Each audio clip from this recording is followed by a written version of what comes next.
Hello everyone. Uh, Hey, Welcome to the webinar. I'm Shreyari Sonteke. I work as an associate with Legacies Private Limited. Uh, Today, it is my honor to welcome you all to the special webinar that we are celebrating World Environment Day. And it serves as a global platform to raise awareness and inspire action for the protection of our planet. The slogan this year that UN has given is Our Land, Our Future, and we are the generation restoration. And based on the said slogan, we have set a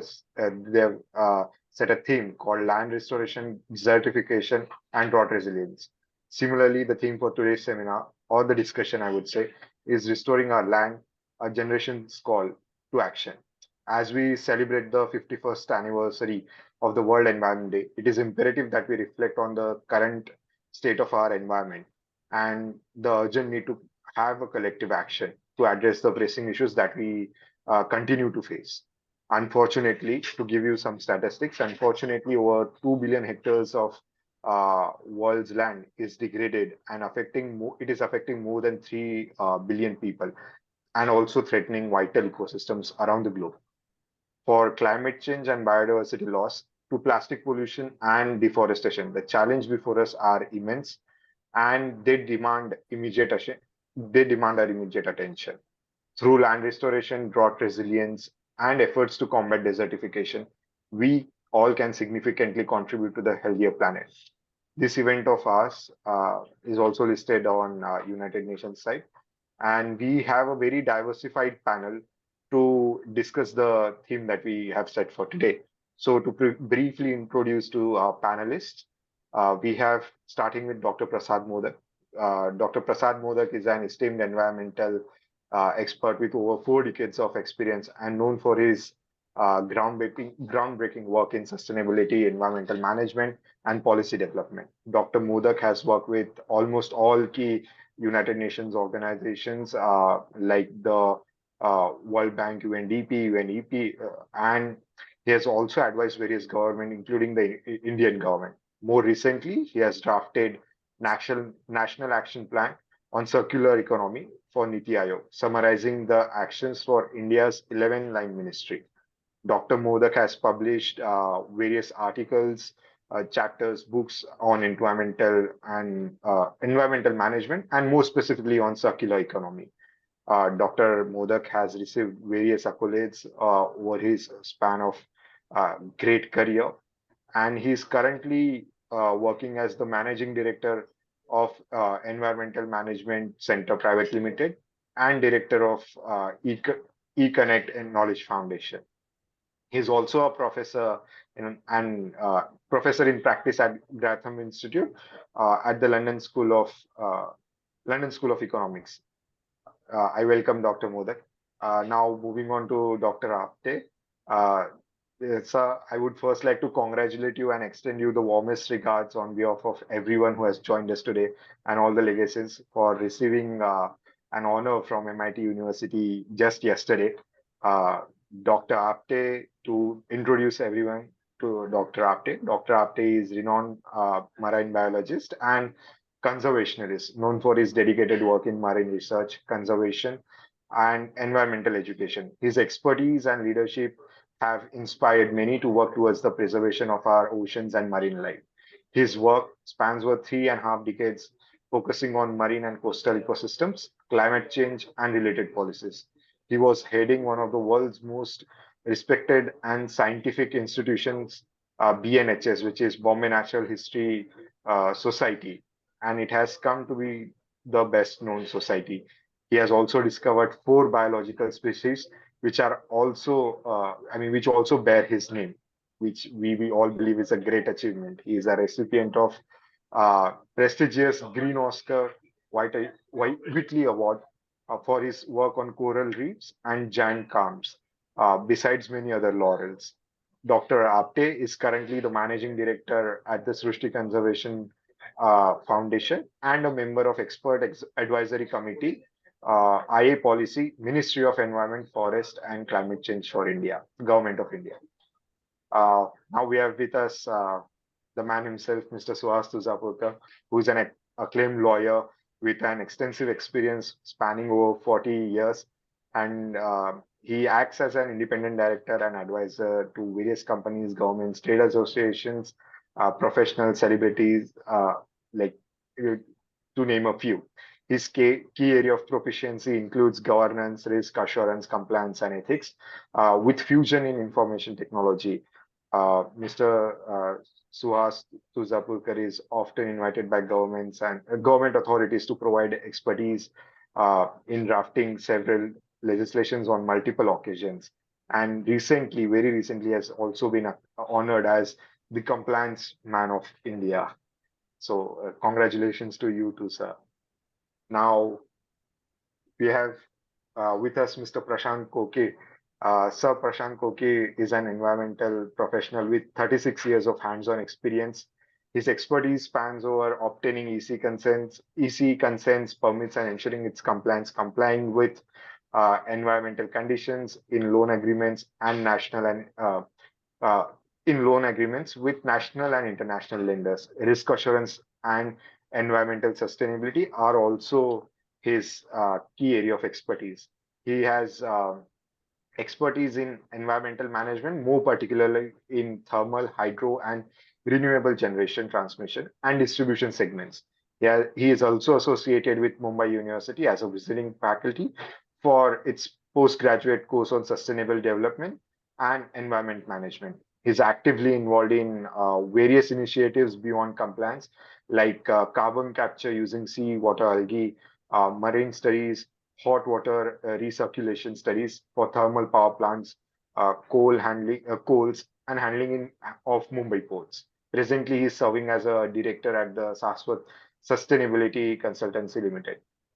Now, I want to introduce to you all Mrs. Milan Trivedi. Uh, Ma'am is astute human resource professional with well-rounded generalist profile over 30 years now. And she has worked with various industries like wellness, financial services, ITES, shipping, and logistics. Her human resource skills spans over HR policies and procedures, implementing controls, process excellence initiatives across all HR areas.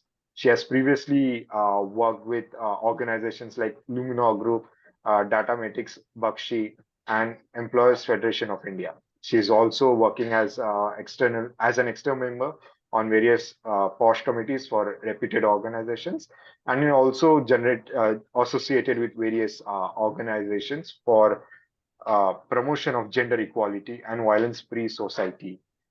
She's conferred as uh, she's conferred with 101 top HR minds in India award by the Advisory Board of World HRD Congress held in 2019.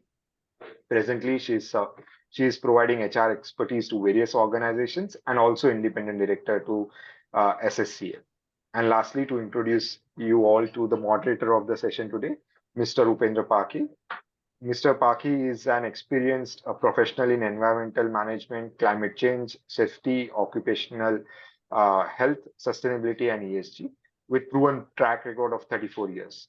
Mr. Paki is an environmental engineer and also an IICA certified ESG professional, impact leader. He has worked with industrial sectors such as iron and steel, mining, infrastructure, and power in in brown and green field projects and plants during his 32 years of tenure at Tata Steel. Today, Sir is associated with Legacies Private Limited as subject matter expert for developing and offering ESG solutions, including BRSR module to the customers and need of the expectations. With all the introductions I'm sorry for cutting short on introductions, but we all are happy to have you all as panelists.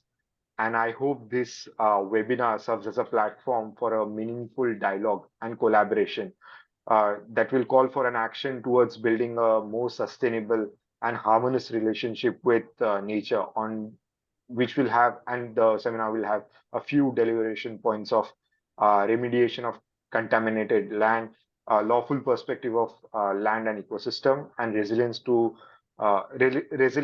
for terrestrial biodiversity. Thank you all once again for joining us, and let us all commit to making a positive impact on our environment, not just today, but every day. Over to you, Upendra sir. Thank you, Srihari. So, respected panelist, yes, sir.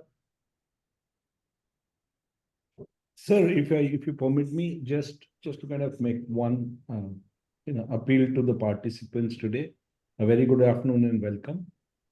There are about 40 Madhu Kumar V as devices logged on as the attendee. May I request Mr. Madhu Kumar V to kindly consider how the multiple logins have happened as attendees. If there is any problem on the digital side or with the platform, please let us know. Thank you. Thank you very much, Parki sir. Sorry to have butted. Yeah, we will also check it from our side. So, what is the issue in this case? So, respected panelists, wish you all the best for World Environment Day, and also all the delegates who have participated. I wish them very nice evening and very successful environment management in the next year on the World Environment Day. So, so I will move to the Dr. Modak first. Dr. Sir, you are very vocal about the land pollution in your blog, in your messages, and various seminars. Definitely, the land pollution relates to the biodiversity, and land is a very limited resources. So in your opinion, sir, what exactly the effects of land pollution on biodiversity, and what the causes or the relationship it happens with the various impacts? So if you can throw on the light, I think at the initial period, that will be most important, sir. Okay, thank you. Thank you so much, Upendra. And thank you, Suhas, for our continued partnership of holding jointly these events of World Environment Day. What I will do, Upendra, if it is okay, just give some small preamble to the issue of land contamination. And then I think I'll reflect to the question what you asked me to answer. So while we say that India's environmental and social governance, if I use the word governance, I will use maybe the word framework at this stage, not really a governance, is pretty robust. And very recently we had conducted a study to compare the government of India's environmental and social framework with some of the international frameworks. We seem to be pretty well aligned in many of the perspectives when it comes to addressing pollution, protecting or giving social protection, if there are going to be any undesirable impacts when it comes to, for example, resettlement of people, and also then issues related to biodiversity, which you just mentioned, Upendra. We seem to be having many things in place and responsibilities, given to various ministries and then the implementation agencies, for example, the pollution control boards. However, it seems to be the case that we are focusing more on controlling the residues or emissions, and be it in air or be it in the wastewater or hazardous waste. But we seem to be missing or giving much less focus when it comes to land contamination. And the reason why I'm saying this, that in 2015, when there was a national survey undertaken on the contaminated lands in India, they came with a figure of 320 contaminated sites, and they called them as possible contaminated sites. But later on, more and more fieldwork which took place gave a number like 88 sites which were declared to be contaminated sites. And these issues were also raised in the parliament, that what should be done, what action should be taken to remediate these contaminated lands. So there is one piece which is important to know here, that the land management, if you look at it today, is with different ministries. Ministry of Rural Development is one example, which is responsible for the land use and the land as a resource, and how that land resource can be managed. You also have, for the urban areas, policies coming from the National Institute of Urban Affairs, in the Ministry, of course, of the Urban Affairs coming into picture, giving guidance on the urban land use, and so on and so forth. But you would observe institutionally, there seems to be some disconnect between the pollution regulating agencies and those who are responsible for giving directions on the land use. And that disconnect is one major reason why we would see that we are not doing sustainable land resource management. And this is perhaps one of the reasons that you would see in many cases when it comes to contaminated lands, it becomes a more of a legacy pollution issue to identify whom should we punish and who is the polluter responsible for that land contamination. Just to expand to what you asked me, Upendra, that while I won't come to terrestrial biodiversity and leave it to Deepak to elaborate, we should not be looking at land contamination only limited to soil or topsoil. But obviously, this contaminated soil in the runoffs will face infiltration, and the pollutants which are there in the topsoil matrix will find way to the groundwaters. And when the runoff happens, also contaminate the surface water. So this issue, although can be addressed through Water Act and the, which is very comprehensive, it doesn't look into so much so the problem of soil contamination.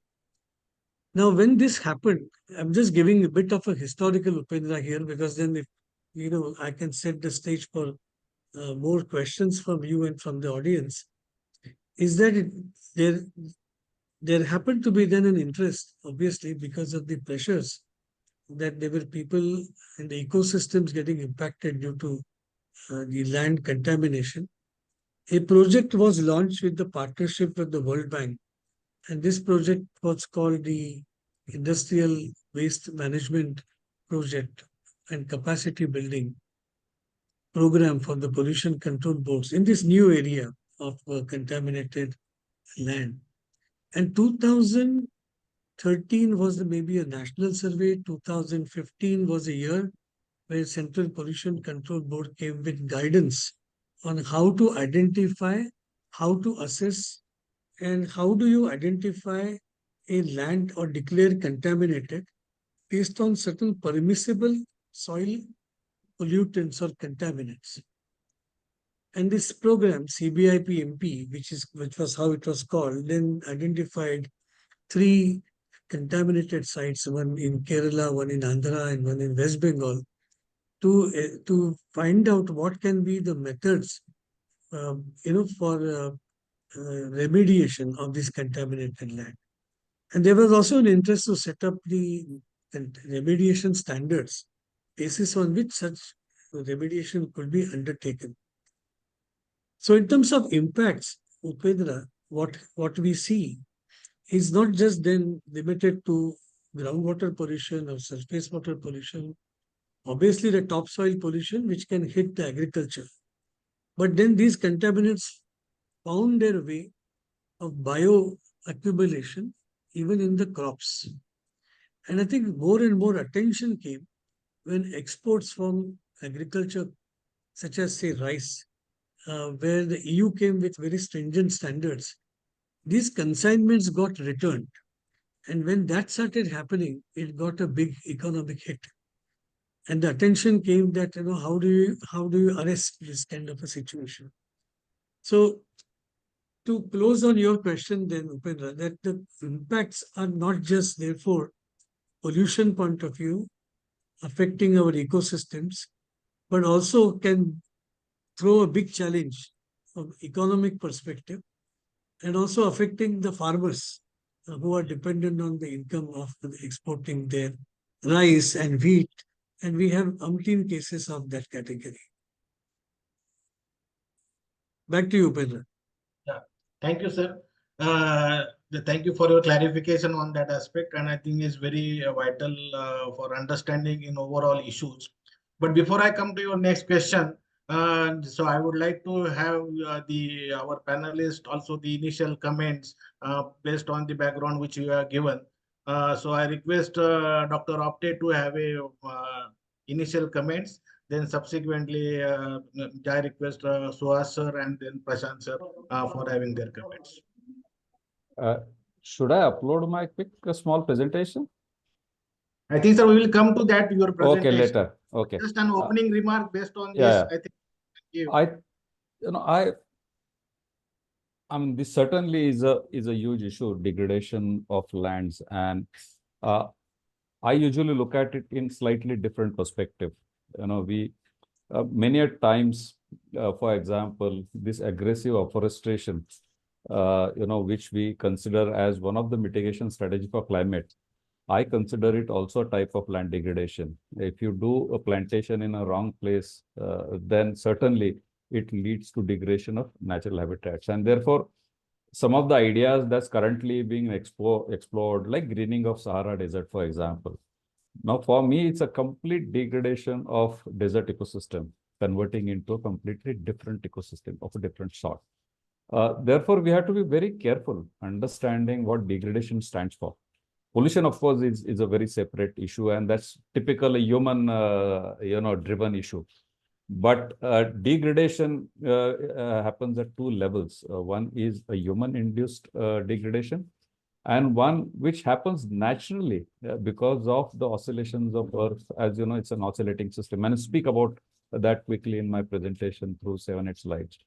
So I think we have to, separate them into two buckets, because these two have got two different solutions and approaches. You cannot have one single point approach to deal with land degradation. Thank you, sir. Suhas sir, your initial comments. Hi, good afternoon, good evening, everybody. Thank you very much. Thanks for joining us today on the World Environment Day. I'm going to stick to the theme, which is land restoration, desertification, and resilience. That's the broad theme.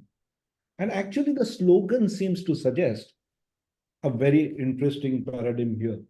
And as Srihari mentioned about it, it's our land, our future, and where #generation restoration.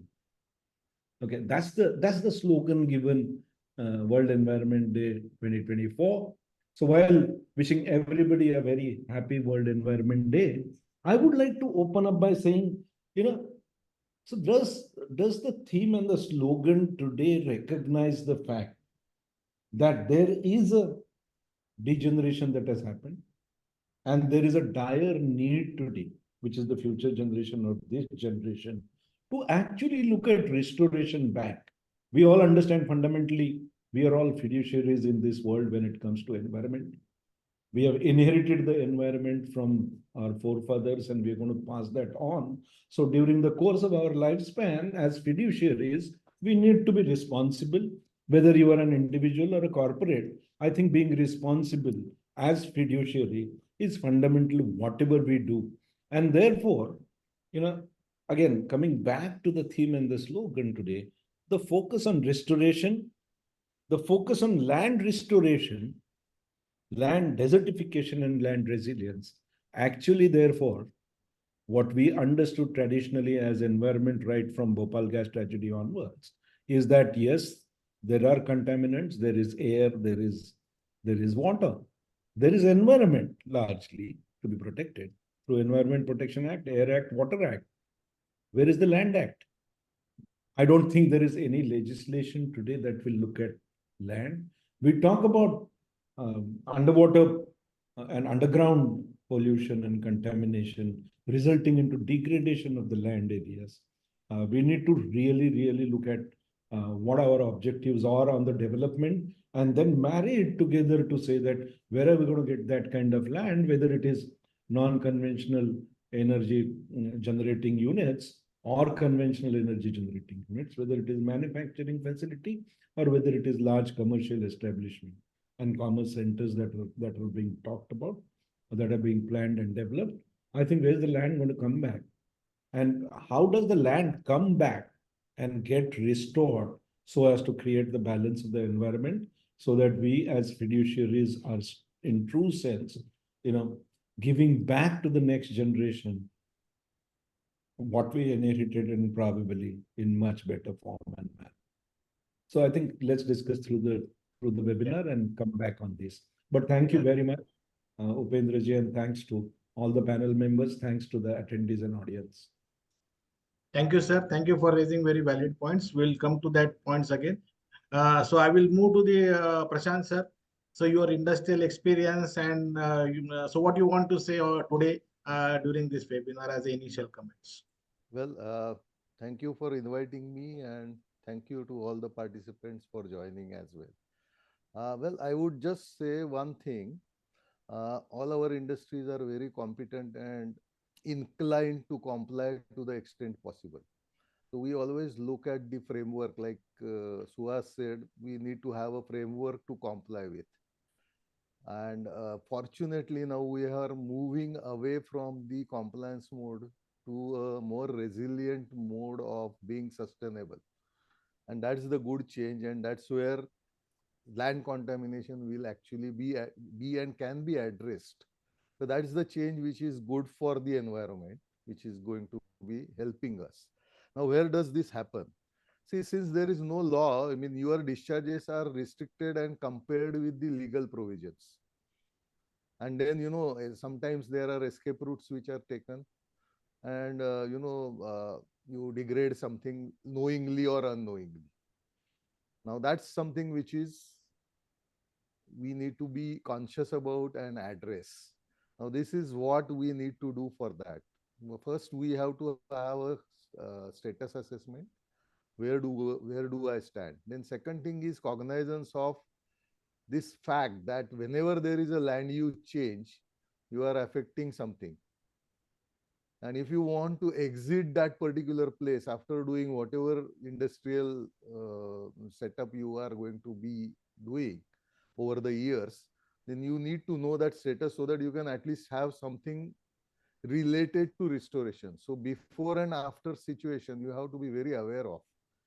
Now, I don't think to the extent needed or extent desired for this kind of intervention is covered in current set of EIS. That is the biggest challenge. Yes, sir. When you do that, then you can always have something. Now, as Dr. Deepak said, we need to have the expertise to decide on what should be the restoration also. You can't just talk of restoration without having complete picture of the impact which is likely to be there. Because any change has to have plus and minus impacts, positive and negative impacts. And that, that is something which we need to think of. I think I'll rest here and we'll, discuss it further with details. Yeah. Sir, Thank sorry you. to cut you off, Upendra sir. Yes, sir. My request is that Prashant sir, you while speaking, you please come close to the mic. So there is a request that your voice is not able to hear. Yeah, either Okay. increase the volume of the. Just I'll do that. Thank you. Thank you, sir.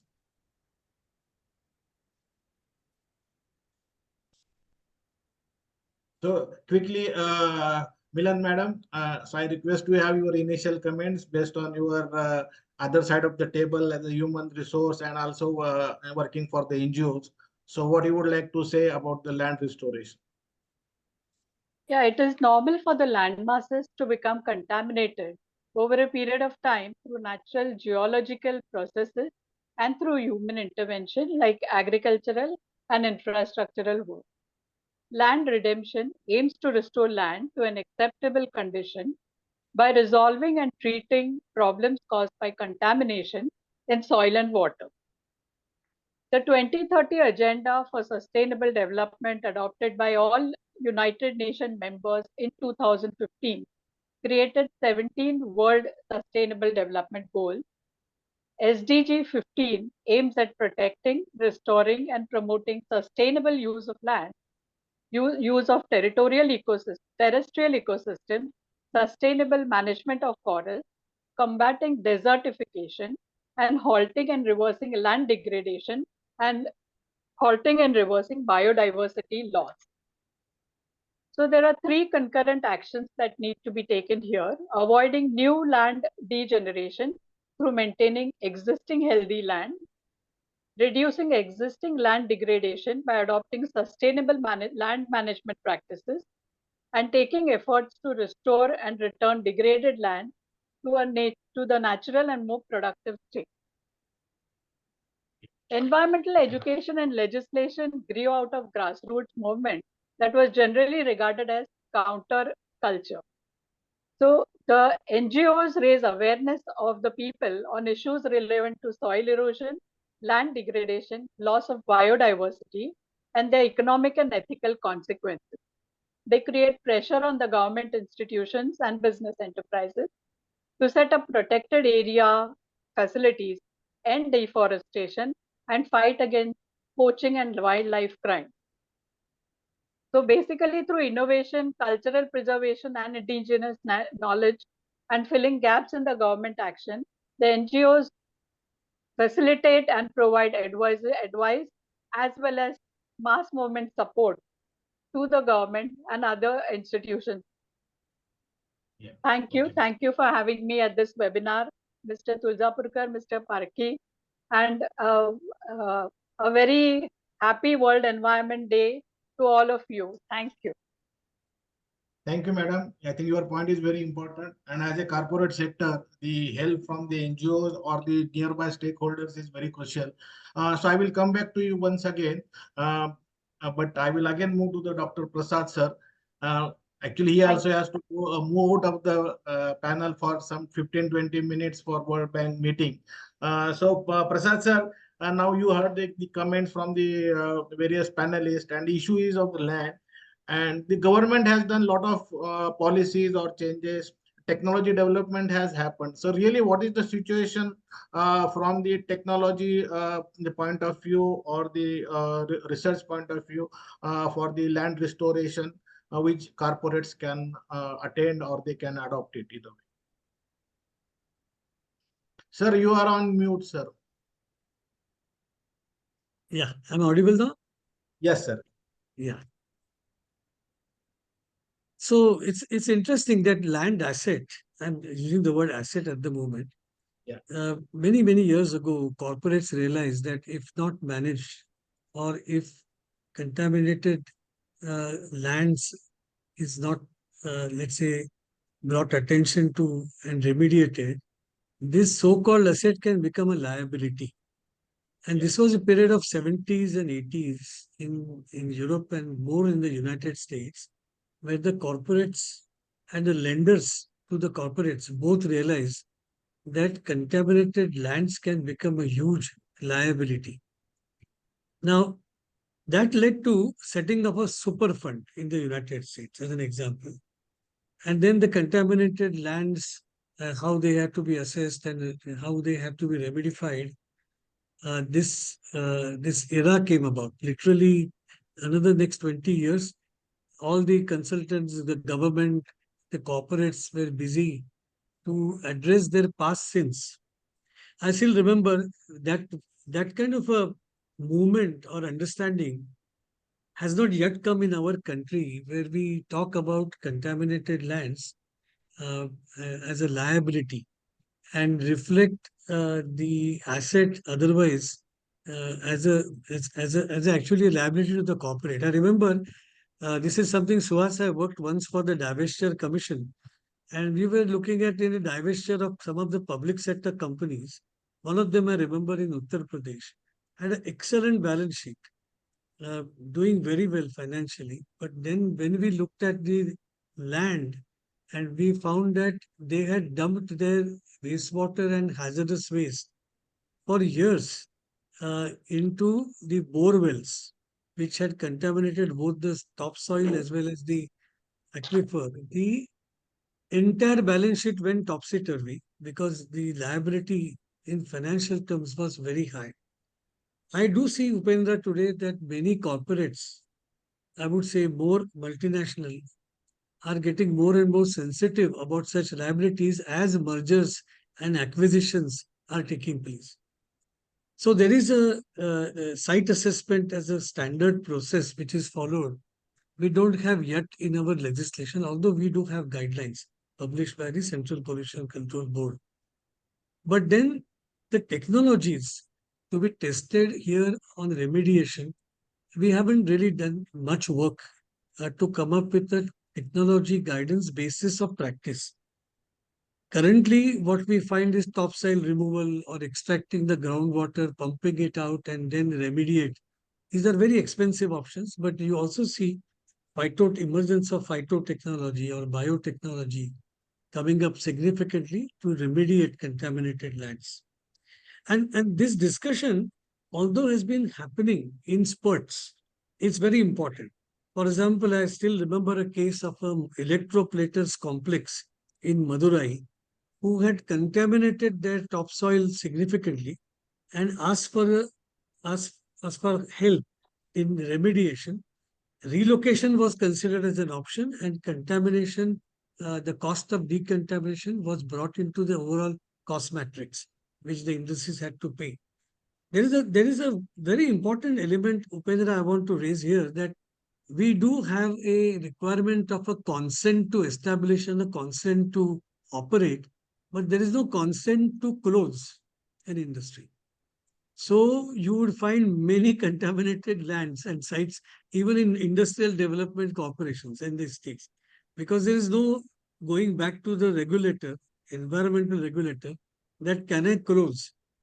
And will you issue me a consent to close? And that's one of the reasons why we see a lot of legacy pollution. Now, thanks to some work, and I will just cite that and stop here, is that I think I would say Gujarat was the first state which set up a laboratory for forensics, environmental forensics. And I think that was quite innovative thinking, where from the legacy pollution, you can reach to who could be the culprits and then bring them up in the special cases like bringing it to the National Green Tribunal and then ask for a compensation and also slap the fine for resources for remediation. So these are situations, I would say, Upendra, we are seeing in the country, but not programmatic, the way it happened in the US as an example, by setting up a huge super fund. I think there was a move I could see at one stage to set up such a fund, and the National Clean Energy Fund, you will be surprised, was being considered to finance remediation. But there is no such traction right now. I think there is a need, therefore, not only law enforcement point of view also, but a launching of a national program on the remediation of contaminated lands. Thank you. Yeah, I think what you are saying is very right. It is generally pointed out only in case of hazardous waste sites or some other sites. But when industry is closed and how it is restored, except in mining, there's hardly any, you can say, legislative requirements as such. Sir, I think before I move to the next point, I think there is one question. It is regarding the sanitation. Mr. Arun Kumar has asked it. So he's asking what is the new technologies available for sanitation. I think it's a very important one. We have a Ganga action plan. We have so many action plans, but still sanitation becomes an issue. So is it in a technology issue or is it a, you can say, implementation issue in real sense? I think it's not a technology issue. We have so many options in terms of technology. I think we are referring to sewage treatment here. Yeah. So there are a number of technologies, very competitive. They are going up the curve at the moment. And again, there is an emphasis coming on low cost biological methods to manage treatment of sewage prior to disposal. And there are also complexities when land-based treatment is being considered. I'm bringing it back to the land issue, because if this land disposal as a method of treatment, I mean, we do have a technology of wetlands, for example, which is land-based. If not operated correctly, and that takes the point, Upendra, you made on implementation. So technology options do exist, very competitive also. but implementation point of view, operation is a challenge. You will be surprised that today we do not have a certification program mandatory for operating sewage treatment works. You cannot run a boiler today without a boiler certificate. But there is nothing at all in this country that anybody, I mean, I have seen myself, industries appointing a veterinary doctor to run an effluent treatment plant because he was found to be not so busy. That was the logic. So imagine, sometimes I feel politically it's so important that if you bring certification, you have certifying institutions, then the question you ask Upendra about implementation and operation is addressed, but you are creating huge green jobs. And I have made this appeal many times to ministers. Then look at this, that bring certification, therefore ensure compliance in reality and create jobs. So to come back to the question as, yes, there are technologies available. That's not a problem. There are a lot of land-based which are of concerning. But then the real issue is operation and trained people and certified people to operate such plants. Thank you. So just on a leading question to the, I think, and I would like to ask this thing is that like in project costing, really I think most of the industries in India still don't consider all those aspects as far as the capex or opex is consideration. And is it is it a case what you observe, or it is like in a standard practice? Actually, this subject was dealt so in detail way back in 1980s. Then chairman of the Central Pollution Control Board, Niloy Chowdhury, he set up what is called as minimal national standards, or MINAS. And these standards, while setting, industry was consulted that how much is the percentage of the capex you will be prepared to spend for pollution control. There are certain industrial sectors like distilleries, they have to spend significantly. Obviously, you will find much less capex expenditure compared to distillery for, say, for textile. So all that has gone in formulation of the standards, the economics part. So I don't see that there's going to be need for a new discovery. What is required is जो है उसको ठीक करो.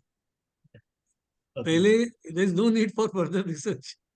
You can update them because costs change, technology change. But the thought was there way back in 1980s. Yeah, I think, sir, since you are moving out, just I would like to ask one question has come, and this will be asked to other panelists subsequently. But he's asking is there any strong legislations coming as far as land is concerned?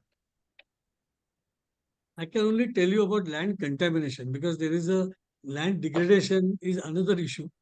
But on contamination, I don't see any specific legislation coming at this point of time.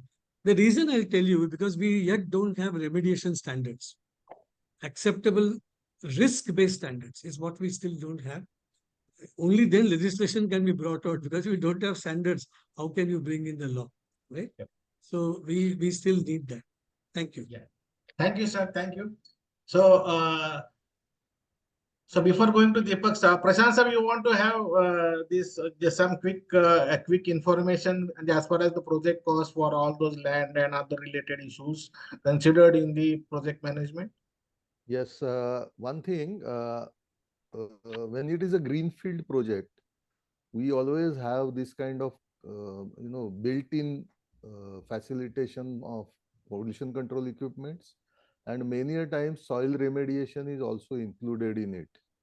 Now, these are mitigation measures actually, which are, specifically considered. I can give you, it has become so common that we don't consider them as a measures at all. It's like lining of ash ponds. Then, when you have material storage, you compact the base so that, there is no contamination or there is no percolation below when you have storages. So these kind of things have become common practice. So we don't think that we are doing anything, but actually it is meant for that. So it is not that it is ignored. See, the issue comes to light when it comes to acquisitions or, takeovers. Now, if that person has done something wrong, there is no way you will come to know because there is no law, there is no disclosure. And that is when the due diligence part comes in. And normally anybody who takes over and who has some kind of international exposure, either by way of investment or by way of, exporting the products some way or other way, connections or exposure to international laws, will always do this kind of due diligence, without which they will not proceed for any takeover. Because it is the liability which is being taken over. Once you get into that particular portfolio or that particular asset, then it is your liability, and you cannot avoid saying that it was my predecessor who had done that. So that is something which is always taken care of. Yes. So that is something which is only preliminary. That is when you start. And actually, when you are doing things, see, the contamination or degradation is of two types. One is immediate, when you have a catastrophic discharge, then you have major distortion, and then it is caught, and then you get into the mode of compensation and all other things. And sometimes it is the slow discharges or indirectly causing long-term damage. So you realize that you have damaged only after 10, 20, 50, 30 years. So that is something which is to be taken care of. Thank you, sir. Thank you. I think I will come back to you. I think it's very important one point that we should understand from industry point of view. But before that, I think let us understand what biodiversity really means. And I request Dr. Apte to give his brief discussion about his the understanding or what he wants to say to us about biodiversity. Dr. Apte, to you. So I'll just quickly share the presentation. Yeah. Yeah, and I can see some comments, some people are not able to hear. So are we audible? Because there are some people mentioned that. At least I don't see issue, but Okay. I think that for Prashant sir, I think that is being resolved. Okay. Okay.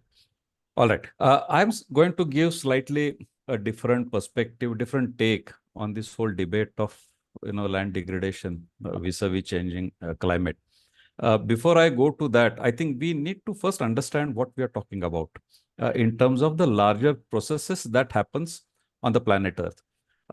It's a wandering miracle in the space, planet Earth, and its age is almost more than 2 billion years. So, planet has seen far worse episodes of, various kinds of events that today we talk and discuss and debate about. So we moved from, 2 billion ago to where we are today in terms of the planetary processes. And if you look at the planet, there are four, aspects that we need to understand. That it's a very, very violent planet. And life came into existence only through some of the most violent events.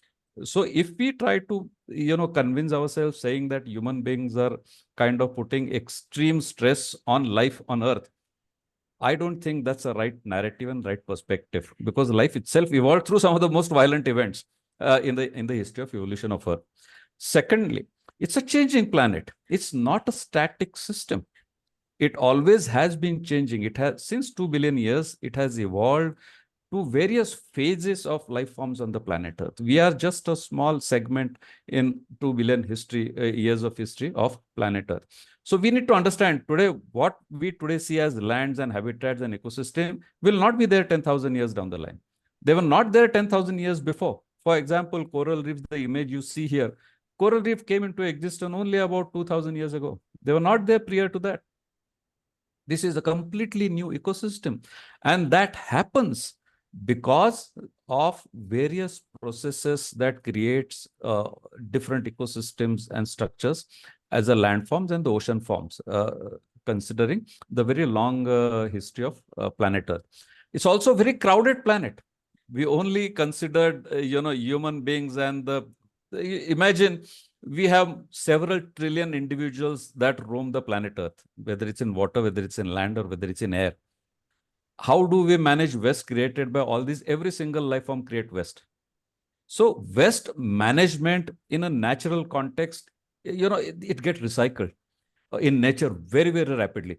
We always underestimate power of healing power of, planet Earth. And that's my take on it, that we need to look at management of human-induced waste into slightly different context.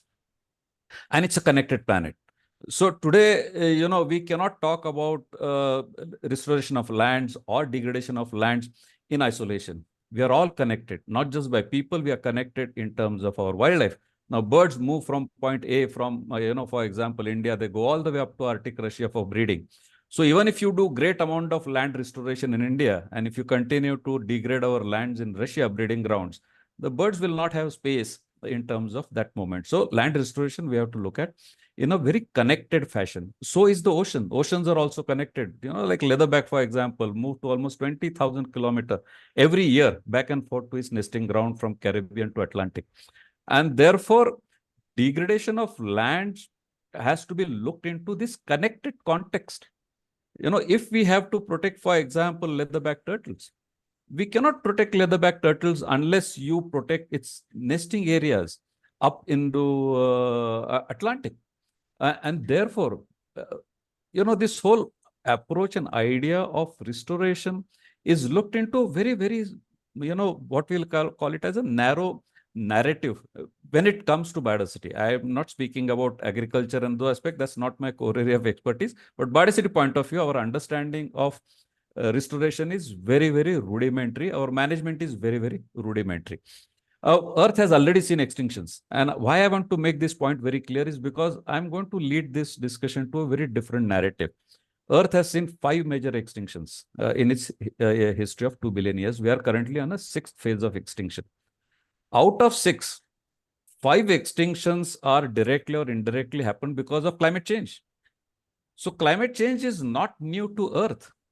And changing climate is pretty much the order of the day when it comes to natural processes on planet Earth. So every single species that today we talk about is evolved and is adapted to this changing climate. They probably will not be able to adapt to very rapid changes that we are creating into a human-induced environment. But if you look at in oceans, how species get adjusted to, and I'll speak about that in just one slide, how transition happens in nature. If you take out the human dimension out of it, you'll understand what I'm trying to tell.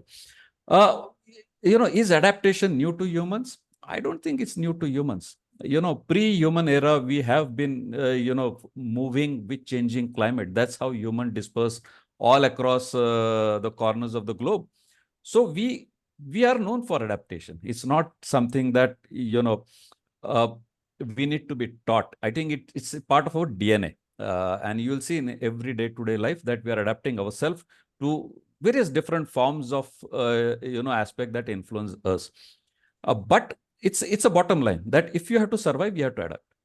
The adaptation narrative has to change in a climate context slightly differently for us, because for us in the past, it was migration has happened because of, agriculture movement has happened across where water is available, etc., etc. Today, movements are for very different purpose and aspects. This is a very new phase of adaptation. And we as Homo sapiens are not equipped well to rapidly changing climate. I think that's how I put it. Climate is changing very rapidly. Why it is happening? I think we have to understand that nature is far more resilient than what we can imagine. And I can give a very simple example. You take out a human dimension, take out human beings from this debate. And you'll see on left-hand side, for example, the sea level rise. You will see here in this left-hand image, 1990, all that green you see is a paddy cultivation. This is a very small area in Raigad district of Maharashtra, state of Maharashtra. Over a course of 30 years, all that red you see is an invasion of mangroves. That's what we call it as invasion of mangroves. Mangroves have come into agricultural land. Take out the human narrative. Nature is reclaiming the degraded ecosystem, what we call it as a degraded ecosystem, because of sea level rise. These cultivable lands become saline. Saline becomes very suitable for mangroves to grow. So nature is already adapting itself. It is changing its course, very easily. Not very, look at 30 years time. We have got 60 square kilometer mangrove taken over productive agriculture land because of land degradation. Okay, so nature is lands. If we have a faith in nature system, and this is where my important point, I keep on speaking about it in various fora. At the larger landscapes, please don't do any interventions Nature has got far more powers to restore lands. But restoration of land doesn't mean making desert into forest. I think that's the mistake we are trying to make is, as I said, greening Sahara is the biggest mistake that we are creating. Sahara was not created by human beings. Sahara was 40,000 years ago was a forest ecosystem. It got converted into a desert ecosystem through the oscillating movements of earth that keep happening. Every 30, 40,000 years, ecosystems shift. Sahara, without human intervention, also eventually 30, 40,000 years down the line will be a green space again. And that is what our limited understanding about how nature can remedy itself, how wildlife can adjust itself. Look at the image on the right-hand side, flamingos in Mumbai. These are all pink dots, are 150,000 flamingos right in the backyard of Mumbai. Birds also have learned to adapt themselves to live with human-dominated landscape. So it's not that we have to adapt, even wildlife is also adapting itself to the changed context of what we talk about. And I think that's the point we have to take when we talk about restoration of land. Our understanding and our approach to restoration land is very, I would say, naive, based on a very, very shallow, superficial science that we today talk about of land restoration. So far as companies are concerned, because that's what Upendra was talking about, is what companies should do. I think companies have got lands, and this is one small, work we did for Tata Motors in 6 states. They are fairly decent lands, almost 5,000 acres of land. And they're very keen to look at how CSR should invest into making their own lands, which are more natural, not in terms of just doing plantation. So what we are probably helping today with Tata Motors is to first inventorize what it exists. It gives us a picture of what kind of ecosystems are there based on dominance presence of different types of species, and then look at what we call it as a hill index. You decide certain species as index species that we know ecosystem point of view, and then facilitate managing those lands to promote those specific habitats, because it is within your limited premises areas. There are influences of different nature, but this is something you can manage and restore a lot more easily. It doesn't get influenced with the larger climatic events, as you will see in the open natural areas like desert ecosystem, etc., etc. So I think managing green spaces, there is a fairly decent science. We can take a hill index kind of a concept, benchmark the baselines, and then slowly try to restore lands. And this land restoration doesn't mean only trees. We can do land restoration by, development of grasslands. Grasslands are excellent, vegetation to restore rapidly, much more rapidly, the degraded lands because of the industrial activities. So we have to understand the context of land degradation and managing lands in a slightly holistic manner, because there are lots of things which are not in control of what we do today. And the classic example I will close with my, last couple of slides is, for example, in Tata Motors, we identified 18 areas of intervention based on this 1-year baseline study into 5, broader boxes. And it's not just about, science behind it. I think there has to be a management will to make sure that these approaches are then systematically invested. And investment not necessarily means, several thousand crores. Sometimes habitat restoration can be as, low as probably buying, one SUV in that sense. In fact, one of the wetlands, for example, you see for Tata Motors, those who have not opportunity to see, please go and see in the Pune plant of Tata Motors. What they started 30 years ago as wastewater treatment ponds. Today, one of the wastewater treatment ponds they have in Tata Motor Colony hosts one of the Asia's largest nesting colony of open-bill storks. And that's what this beauty, painted stork, can bring. So managing lands is not a rocket science. In a small setup, because your lands are small. If you can do, and putting lawns doesn't mean land restoration. That's in fact more deteriorating your lands, because it requires so much of water, which is a scarce resource in years to come. And I think, that's a little bit about foundation. But what we need to understand, and I've been diving for almost 35 years across the world. We have seen seascapes changing underwater. Many of the changes where we have no control. Now, for example, El Nino, rise in sea surface temperature is not something that you and me can do. It's beyond capacity of human being to raise temperature of ocean by 1 degree, where these ecosystems start degrading. There are far more powerful processes, and it's not even related to climate change. I think El Nino has been happening on this planet prior to humans. It will continue to happen. I think we need to bring in a very different perspective to the entire narrative of land restoration, degradation land. Any intervention today I see, for example, in desert, in concept of greening desert, for me, it's a land degradation, 100%. There's no question about it. Because there are large amount of flora and fauna which still thrive very well in the desert ecosystem. So desert it's ecosystem. Please try to understand difference between lands and ecosystem. What we call desert, we call in natural sense, it's a desert ecosystem. There is a whole life evolved over millions and millions of years, which do very well in desert. I think it's a human dimension that brings this to this debacle of how best I can restore these lands. And I think that's where our shallowness of looking at this approach, comes in play, that we believe that what Earth has created billions of years of evolutionary process, we can restore as, our interventions in terms of managing lands. What best we can do, as Prasad ji has said, there are factors we are responsible for directly in terms of contamination of lands. That's something we definitely can do and some control those about. Plastic pollution, we can certainly do and control about it. But converting rainforest into desert or converting deserts into rainforest, I think that level of restoration is a very different ballgame altogether. And the whole debate today, I've been following this climate, UNFCCC for a very long period of time. Everything at the end of the day boils down to two things. Do we have a political will in every country? And do we have adequate finances? There is no short of laws. India has got much more laws than required when it comes to management of biodiversity and conservation of biodiversity. We don't require more laws. A little too many. In fact, we have to reduce laws to make it more efficient in terms of dealing with the problem. But if you do not have political will, and if you do not have adequate finances, then all what we do is keep talking.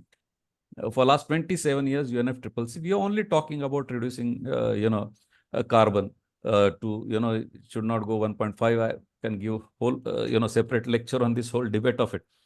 And in the entire debate of climate, we never looked at ocean. We only look at managing climate, the carbon through land, based avenues. We will never, ever be able to deal carbon only through land. We simply have no land left. With that kind of a population, the land that is available today for us for carbon sequestration is only 0.1%. Natural land that we can talk about putting trees, etc., etc. But we have 70% ocean, and we never talk about ocean's role in climate sequestration. In fact, all the degradation that we perceive on land, it all emerges out of what happens in the ocean. And unless we understand this fine connection between ocean and land restoration remains only as a nice area to speak about, but very difficult to deal with that in a larger context. And it's always going to be an issue between rich and poor, because the biggest victim of whether it's land degradation, what we understand, or climate, are poor, who are not concerned about environment, unfortunately, today. Their struggle is living every day. And therefore, they are never part of this discussion, where they are the biggest, I would say, stakeholders of impact of this whole discussion that we have. That's a little bit of narrative. I always look at this slightly different context because I have dealt this subject for 35 years and I have seen how this subject has evolved course of time. And there is much more larger design and scheme than what we think today in terms of. I think there are areas, large areas, we have to leave it to nature. Just fence it, do nothing. Yes. Nature will restore lands on its own. In a very short span of time, in 2 decades, you will see, you will have lands restored. They may not form forest. It will be a fantastic desert ecosystem, but it will be an ecosystem. Thank you very much. Okay, sir. Thank you. Thank you very much, sir. So can you unshare? Yeah. I think very good insight, and there are questions, sir. There will come to, they come back to the questions. But before that, I think I will go to the Suhas sir, because it is very important to understand what is the present understanding of the legal framework for the land or land restoration and ecosystem, and what is basically a compliance point of view and other point of view. Over to Suhas sir. No, thank you very much. And thanks a lot, Dr. Apte. I think it was very enriching and a learning experience. You see, you made a point, and this is not merely to make the discussion lively, but you made a point here to say that you don't need laws. Okay, we have enough legislations currently in India. I beg to differ with you there. Okay, because you said what you need is political will, which probably will come for legislatures, and legislatures are in their own cocoon not today, moving to make the legislation or including the policy intervention with full awareness, as you rightly said, because I think this is a topic which requires a very, very different view to be taken, not just the short term to say that whatever is brown needs to be green. That's not the view to be taken. And therefore, I would say that, the political will itself translates into intent at the legislature level, and therefore legislature and bureaucracy together. And that political will is lacking today. Secondly, you're saying you need adequate finances. Okay. Nobody's going to give any adequate finances. Even to run a business today, it's not available. So I'm saying, sir, although it's in a very idealistic world, okay, we don't need laws. We have a very broad construct today, which is 169 of the Companies Act. 169 of the Companies Act, which actually mandates duty of every director in every company, whether it is listed, unlisted, public, private, that the directors need to act in the protection of environment. You see, I have not seen corporate laws anywhere in the world which direct or which mandate every director to act in a fiduciary capacity and say, I have to act, or while discharging my duty as a director, I need to ensure that the environment protection is done. Okay, that's an enabling provision today. But we know what happens. We know even the directors are not aware about this duty of theirs to protect environment. Therefore, making adequate finances available, either in the corporate sector or otherwise, unless it is legislated or driven by law, I don't think it will happen. I don't think, I'm not talking about legislation here from the point of view of being punitive or levying penalties for contamination and stuff like that. Okay, stepping back a bit, I completely agree with you one point, that understanding about what happens at the ground reality is not there. And I want to narrate my own experience in the space of underground pollution that I envisaged, or that I tackled in some way or the other. And that's where also is a point on the inadequacy of current legislation, which is, you see, what is liquid underground storage tank that we had, and I'm talking about a company that no longer exists in its original avatar.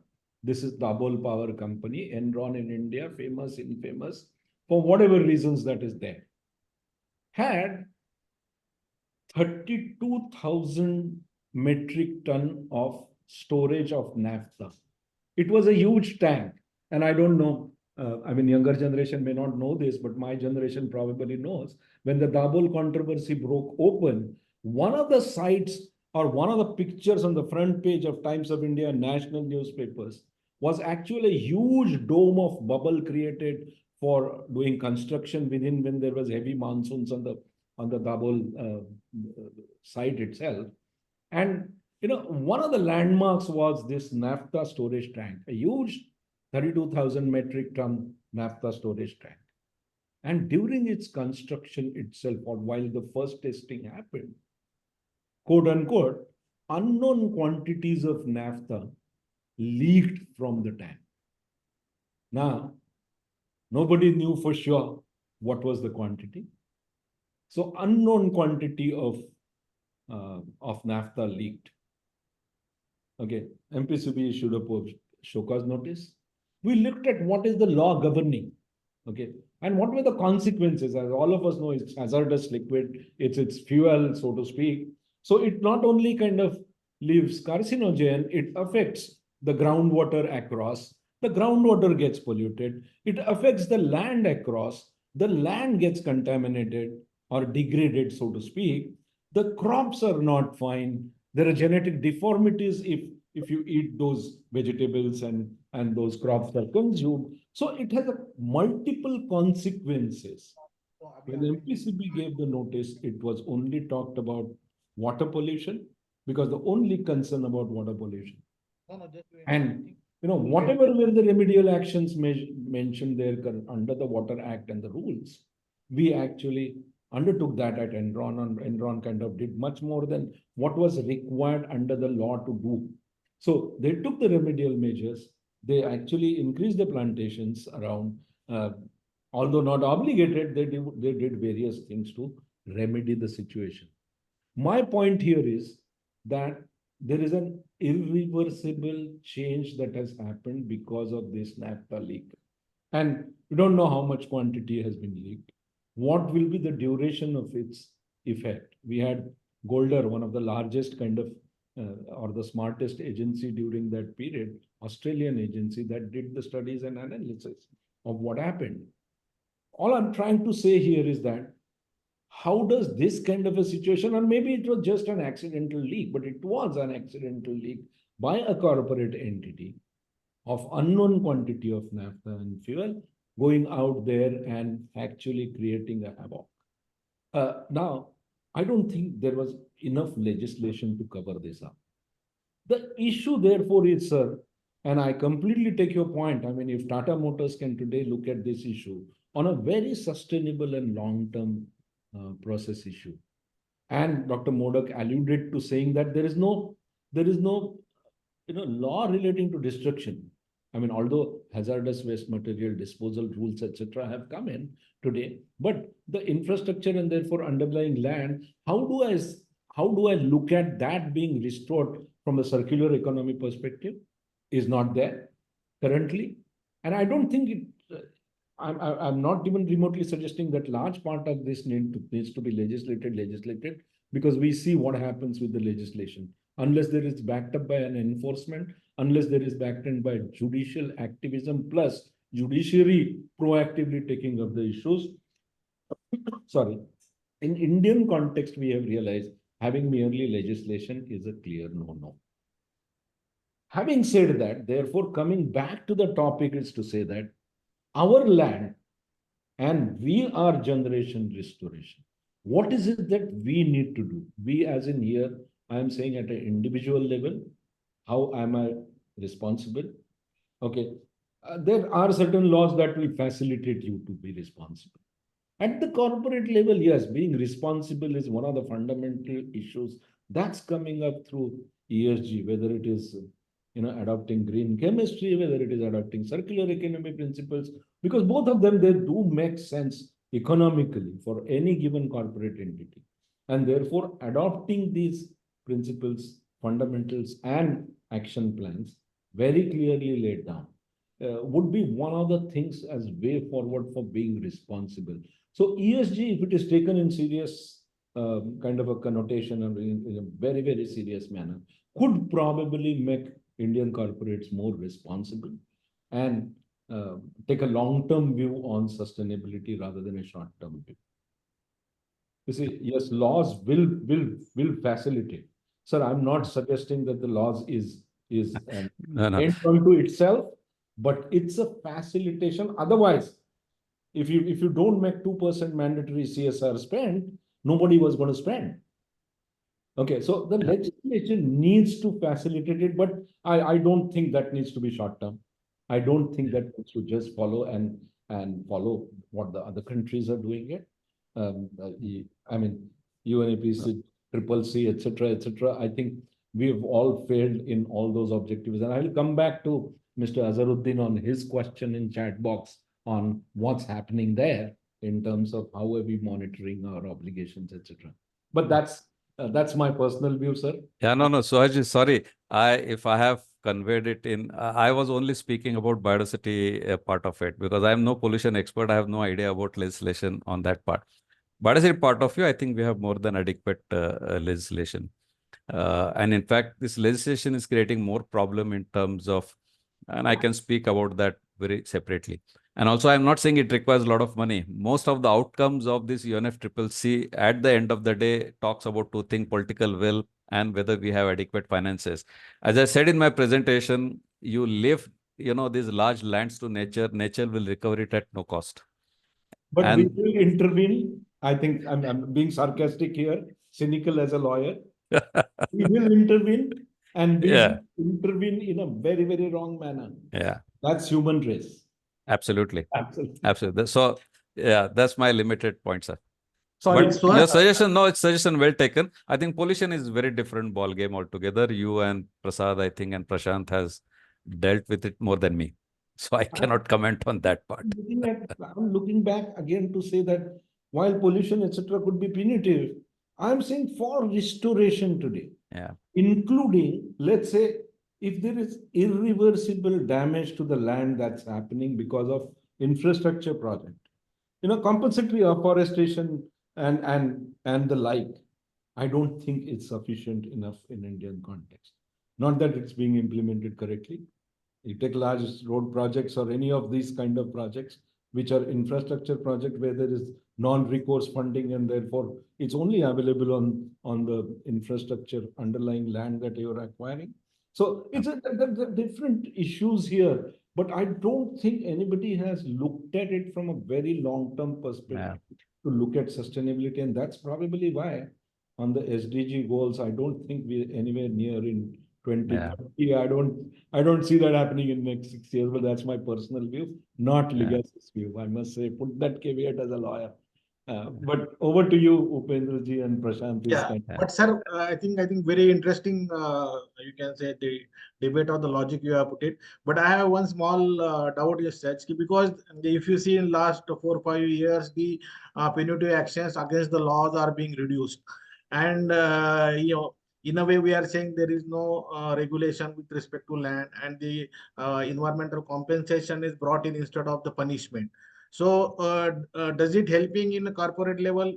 Or it is just kind of an encouraging prospects from the government side of the legislative requirements?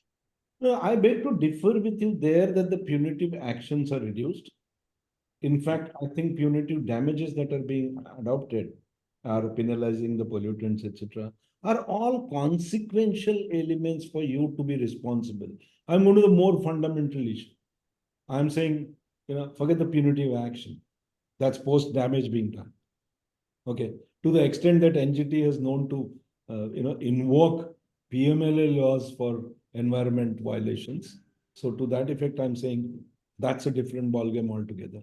But I'm more on the point to say that, if you're talking about, land desertification, you're talking about resilience being built in, you're talking about restoration, you're more talking from the point of view of not taking penal actions, but looking at how do I proactively restore, circle back onto the ecosystem, everything that could be circleable, so to speak. Yeah. Okay, thank you. I think that's a good point. Deepak sir, there is one question. Would you like to address that, or we will take it with Suhas sir in that?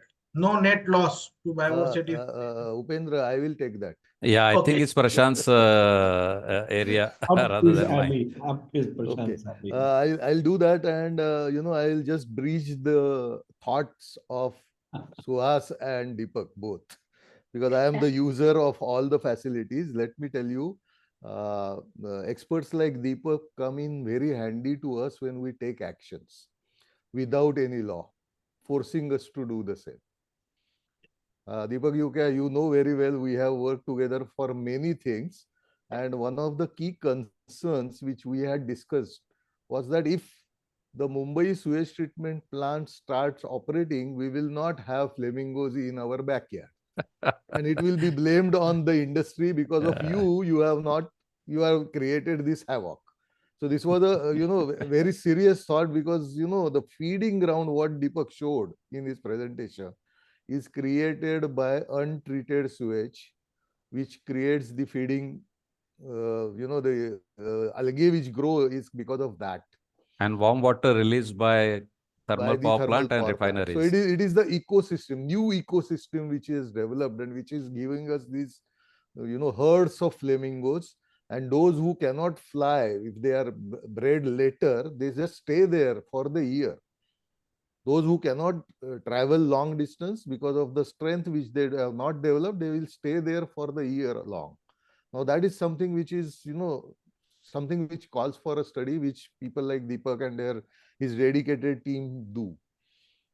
Second thing, important thing, except the last reported accident which happened just now, and there is a comment by Deepak on his, site.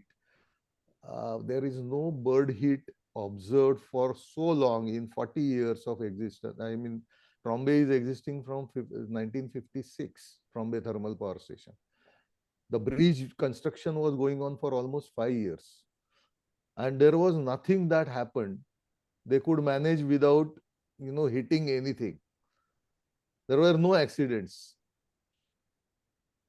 So Yeah, Yeah. Prashant, that's a slightly different because they timed very well. Actually, it's a moving population of flamingos going to correct. the Gujarat. So we have to, like you have rightly quoted in your Yeah. this thing report, that so this is something which we need to study.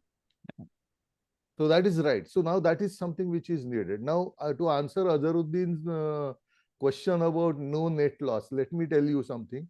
See, this is where the conservation comes in. This is the principle which is normally put in by all lenders, especially international lenders, that you have to first do the baseline study, assess whether there is going to be any impact pre-construction, then reassess everything post-construction also.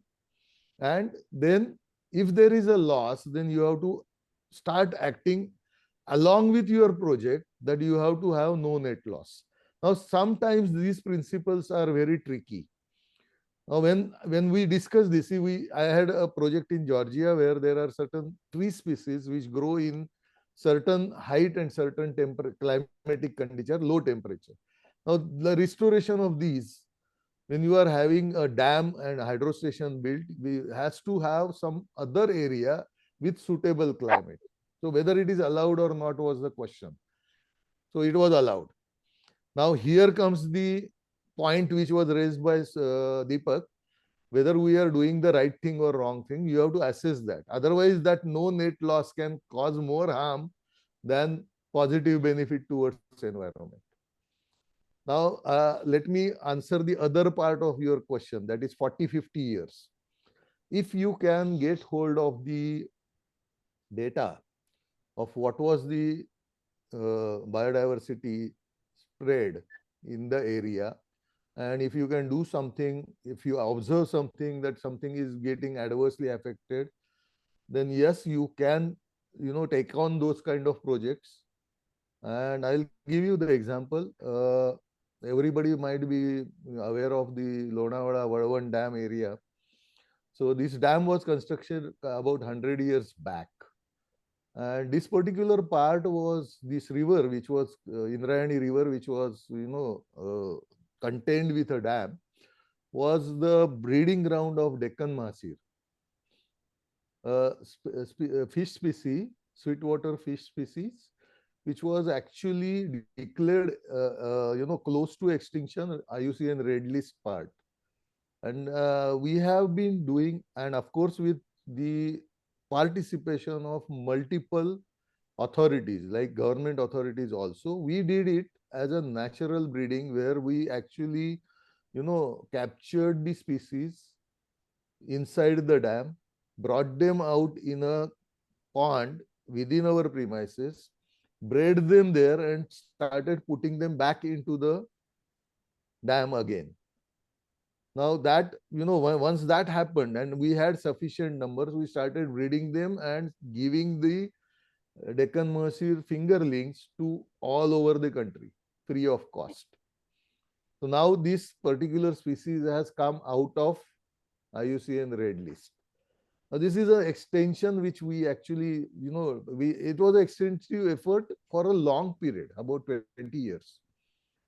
So this is something which is we can do. This is the example of what we see. It is a no net loss. See, 100 years back there was no system of having fish passes in the dam construction.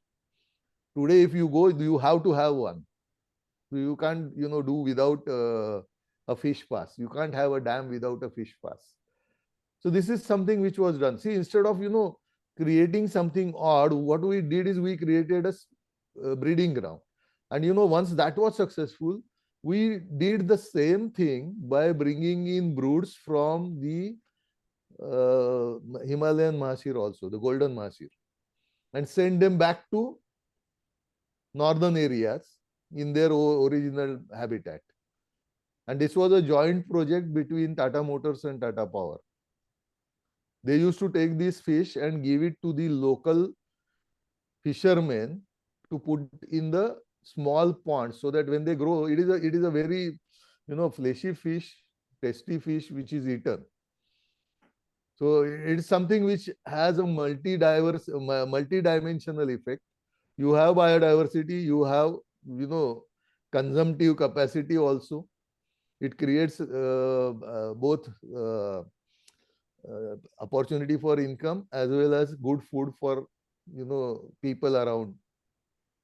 So this kind of things are considered when you are doing things. Second thing, there are many of the initiatives that are taken are actually very economically beneficial to the industry itself. So that is something which is very important. See, there is no legal requirement for plantation of teas except for the area development plan which comes with the dams which you build. Now here in this case in Vadhavan, we have been planting about 1 million trees every year for last 30 years. Right? And I'm just going to elaborate. If Upendra, I think if we can permit, you have time, no? Or you have to cut it short. Cover it, sir. Okay. So what we did is that we involved all the local people and of course the university from Pune, which we used for designing our project. So what they said is that you have to motivate people not to cut the trees or for the firewood requirement. So how do we do that? So what we did is that we started first the sacrificial plantation very close to the village. So once that is there, they will not go to the forest at all in the catchment area, because it is a big trouble for them. And then what we did, we involved the school teachers, trained them and motivated them by way of prize, that if you train so many students, we will honor you and give you this thing also, prize also. So they motivate, the teachers then motivated children. What they started doing is they started going during holidays in the forest to collect the trees of the seeds of the forest trees, various species. So indirectly, it was an education to identify different trees first, separate their seeds and collect them, and they were bought from them. We paid for this seeds collection. It may be a very small amount, but it is something which motivates the children, and it is been going on for so long. Once we get them, the seeds are actually used for germination. So we create our own saplings from those seeds and replant them. Yeah. When you do that in the open, this is not our land, we don't own it, it is forest department's land, but still we do it with their permission and concurrence. So we have created a biodiversity in that area. And what is the advantage to us? See, since 100 years, we have never dredged this particular reservoir, which is there because of the dam. There was no dredging requirement. There is no siltation at all. See, it's something which is very important when you talk of a period of 100 years. You can't just imagine. See, when there is a erosion, the storage capacity gets reduced very fast. And that's the reason why this particular effort is actually conserving biodiversity by preservation of local species and resulting in no loss to me by way of my capacity to generate. Now, Yeah, these kind of things are actually helpful to you. yeah. I think what is your point is right, sir. Instead of waiting for legislation or instead of looking for legislation, I think the industry has to understand the Yes. land and ecosystem nearby and take it in a very positive steps so that you address it voluntarily. I think, Yes. and that's a And, beneficial. and everybody cooperates in it that, it is never that, you should not be under the impression that the government authorities are, very averse to participate. No, it is the other way around. They are very willing to do things which are actually good for everyone. They are looking for such Agree with you. opportunities. Thank you, Okay, sir. Thank you thank for you. your input. So before I move to the Suhas sir, I want to ask Milan madam, because the human resource, actually the people who are implementing, taking action from the industry side, and the NGOs who are helping. So what is you want to put? That you can quickly tell them the actions or the tidbits which they should follow for the land restoration. Milan madam. Hello. Yeah, one.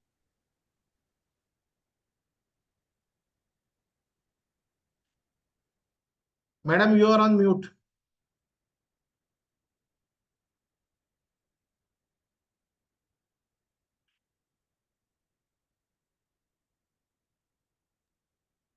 Am I audible now? Yeah, please. Yeah. I hope you heard my question, ma'am. Yes, I did. I did. Yeah, so quickly Okay. respond to that so that we can go to the Suhas sir for the legal point also. Sure.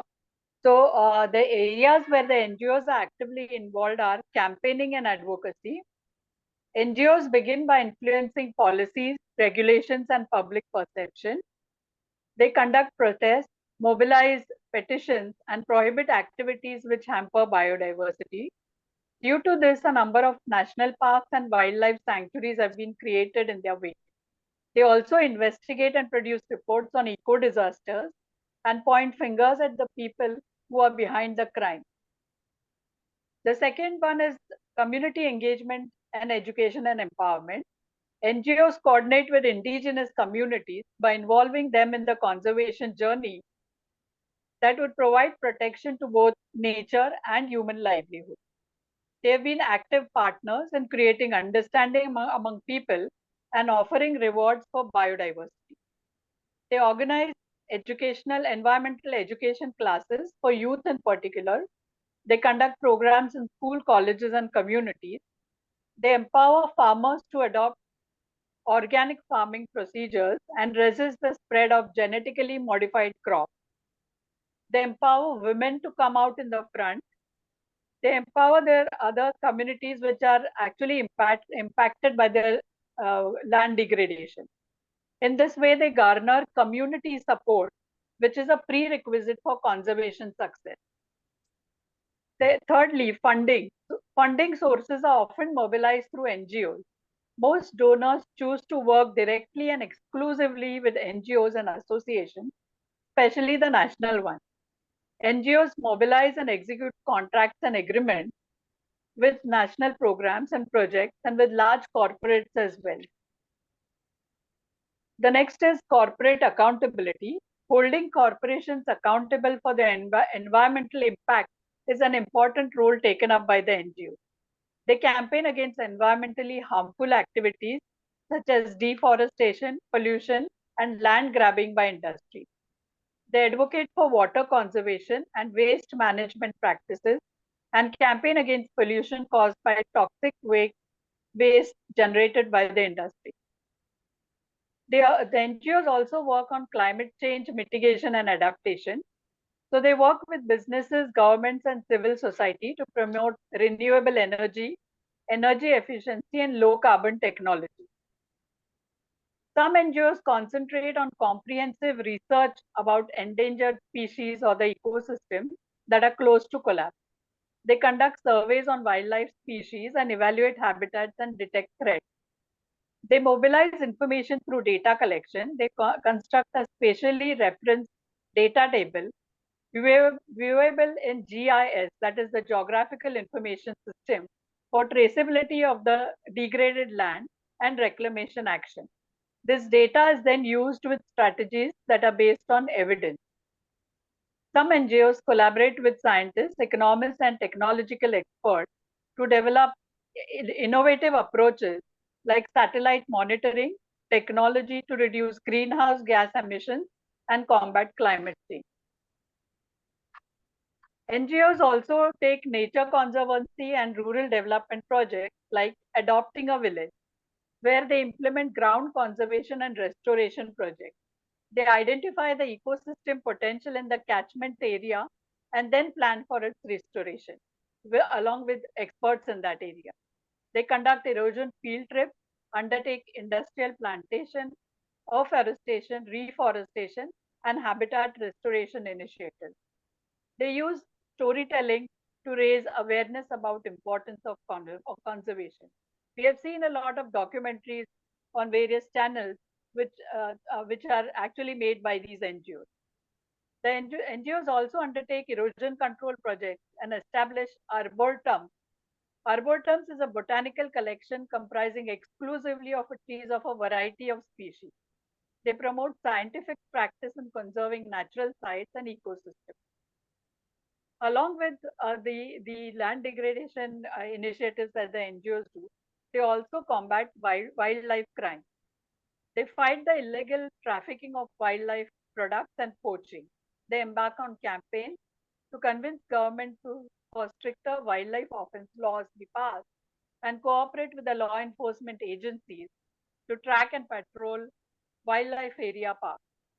They also target customers who purchase products made from illegal wildlife such as ivory and rhino horn.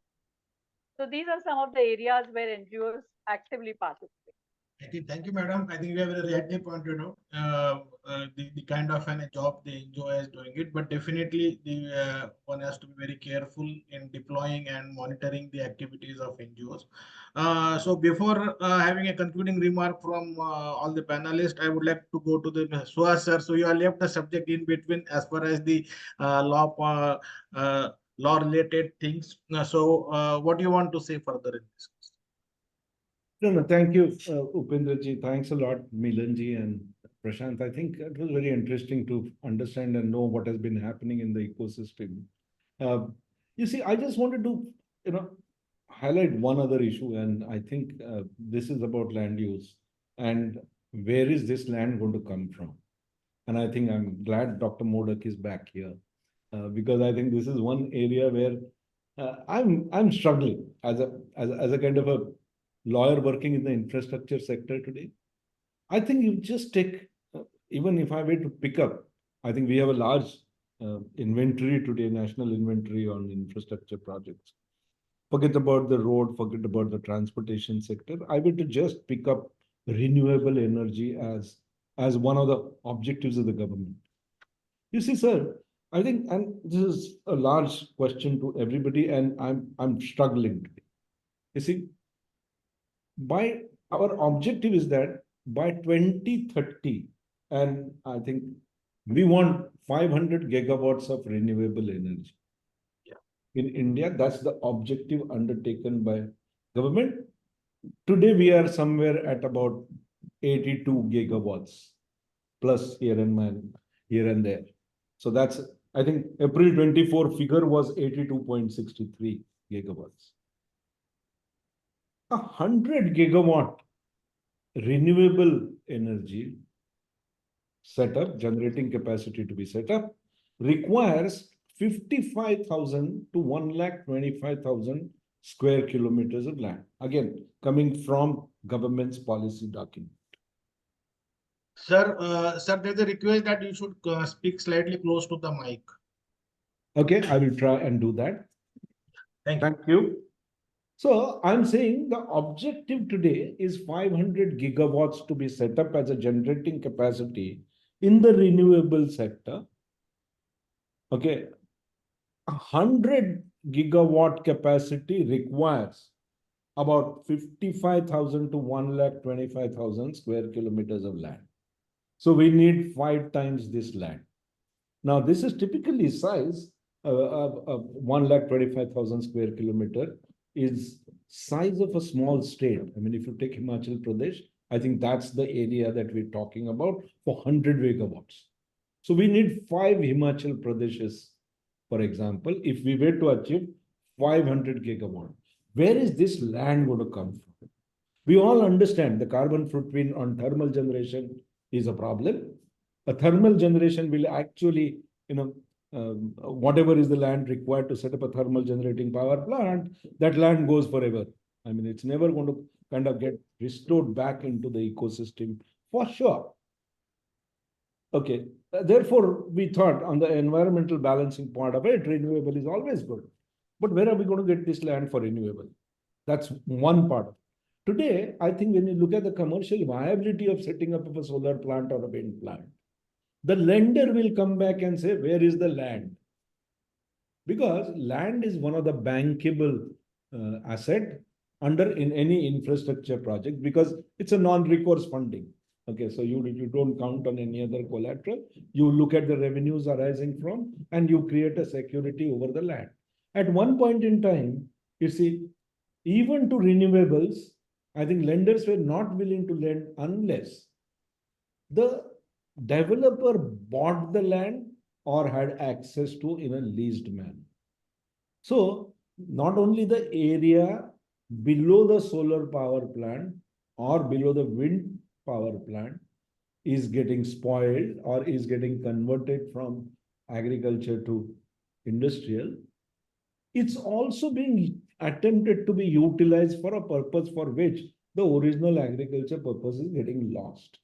So I think if we were to look at how does this balancing happen, and I would say that there is an enabling provision under Section 165 of the Electricity Act 2013. Now, Electricity Act 2013 says any person, including an individual, who wants to develop a generating station, a distribution or even transmission licensee for that matter, has ability to approach the commission, and commission can direct an appropriate authority, which under again will go back to the Land Acquisition Act and therefore to the land rehabilitation and LRRR will come into play. But you see, there is an ability to put conditions as to how this acquisition can happen. If we set a trend by way of which we call upon the regulatory commissions today to give this enabling direction so that underlying flora and fauna doesn't get disturbed while you're constructing, while you're considering the bankability of the project as well, while the lender is being looked at it so that ESG related issues are also taken care of. I'm just giving one example today how an existing legal or legislative provision can be used. But again, going back to what Dr. Deepak Apte mentioned, where is the political will? Where is the will, not only from legislator perspective here, but I think even the corporate sector wouldn't want to move towards in this direction and use the enabling provision to get what probably will be pivotal in kind of today moving towards achieving objectives of setting up 500 gigawatts by 2030. So just one example. I think sector by sector, especially infrastructure sector today, I think is a problematic area. The road that are getting constructed today, the entire inventory on the infrastructure sector. Each time you're going to acquire that piece of land, part of it is going to be brown, part of it is going to be green. But where is that circularity? Where is that land? Where is the compensatory afforestation that will come back into the ecosystem is a larger question. And I think from this point of view, if there is an overarching legislation that focuses on land from contamination to restoration and circularity, I think that probably will be a facilitator. Having said that, you see, there is a cardinal principle under the law, which is the land is owned by the king. You see, you may have a temporary ownership rights, but paramount important is government owns the land. The king owns the land. You may have a right to property, you may consider land as your asset. But if you find something which is there, which government can actually acquire. So to that effect, the right to property, especially the immovable property in land, has been moved out from fundamental rights way back from the Constitution. So I think broadly my point, Mr. Parkey, is going to be, see, on one hand, there are legislations which are there currently available right from provisions in the Constitution onwards to these sectoral laws, which if they're implemented correctly, will have an enabling ecosystem from the point of view of, preventing desertification to renovations, to restoration and bringing in resilience on the land side. But the situation today doesn't seem to be conducive for use of all this, and therefore probably an overarching legislation to be pushed across would be a case in point. We have seen in some sectors, if there is an overarching legislation with a clear focus, rather than a completely disintegrated approach at law, it might work. Otherwise, we are again left to judicial activism of few, and we all know what happened during COVID period when on the Yamuna pollution part of it, actually the Honorable Supreme Court, and I'm nobody to comment on whether it is right or wrong, but they said the Juggis, Hupdi and Bastiwalas who are residing next to the Yamuna bank are responsible for pollution. I'm sorry I've taken up kind of a longish way. Right. We can take the question and answer, or you can take the concluding remarks and then go. Yeah, I think we are running very late, almost it is 1 hour 15 minutes now over. So I would, before end to this, most of the questions, sir, we have already addressed. There's hardly any, I think one question is only pending. Most of the questions we have addressed. So we will like to take any concluding remarks. So I will start. Upendra, just one moment. I will answer this Yashasvi question. How do NGOs foster collaboration? So it is something where, industry actually engages NGOs for interaction with the communities and the government and others. See, I'll give you a simple example to understand. There are many schemes which are there, which are created by government for the help of the communities, and they are not aware of. And we have engaged NGOs which actually do this. They sit with the communities, make them aware of the existing schemes which are there, and ask them or help them to participate. So this kind of tripartite or multi-party collaboration does occur, and that's an important thing, because then industry does not have to pay for anything. They just pay for the engagement of NGO. That's all. The benefits come to the society through government. That's over. Thank you, Upendra. Okay, thank you, sir. Thank you. So let us move to the one other question which I want to address, Azharuddin Qazi's question on Bond Challenge. I think his question is, what is the status of Bond Challenge, where in India committed a 26 million hectare restoration of degraded land, and how it is monitored? I just want to kind of mention, based on whatever my understanding is, I think we increased our targets to 26 million hectare in COP, the last COP that happened. You see, currently, or let's say this was a figure last year, I was told that the obligation has been met by 18.94 million hectares of land.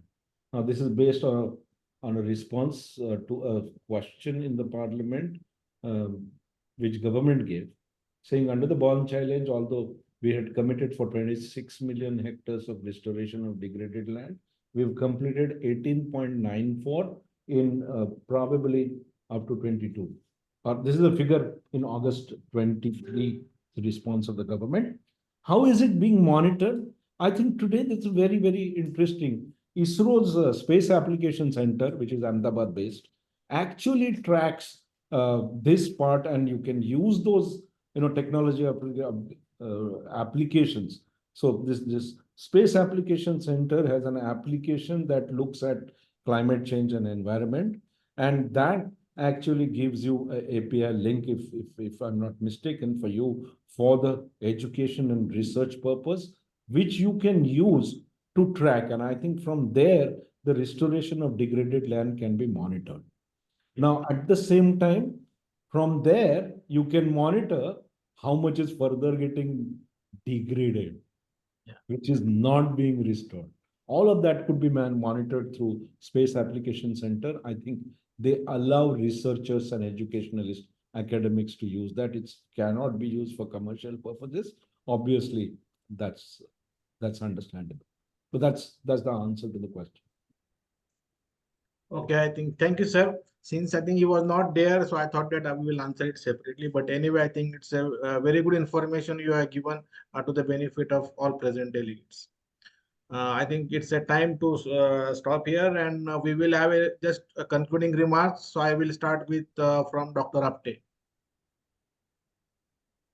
Yeah, thank you. I think it's been very interesting discussion, though my knowledge on pollution and other aspect is very, very limited. I think we are entering in an era where weather will become more and more unpredictable.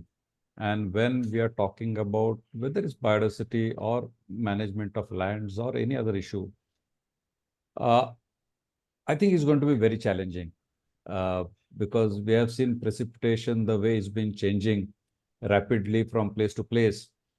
I don't know how policies will, help assist this rapidly changing climate in a human context. Ecosystem point of view, it will make no difference. Take my word for that.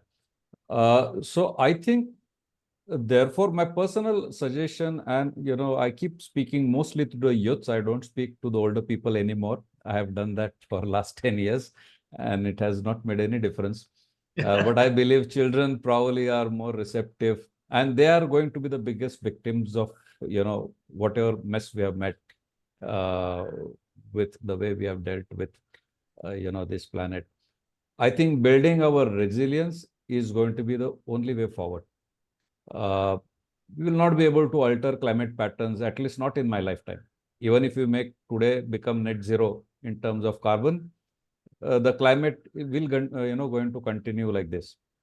So the only opportunity we have today, therefore, pursue government to ingrain climate and resilience as a syllabus of every education system. I think we will have a generation down the line, 10, 15 years, which will be better equipped even to understand and deal with what we're talking about climate change. Otherwise, all these debates remains for those who hardly make any difference when it comes to the actions. And children's and our future generation will be the biggest victim of it. But they should be better prepared. And that's my simple message to it, that every one of us, in whatever fora where we go, we should spread word about building resilience of our younger generation and make them understand climate in a very simple fashion. Today, we made climate such a complicated subject for discussion that even somebody like me who's been following this at a time, I get lost in these conferences to what you're talking about. Imagine what will happen to a common civilian who does not understand climate.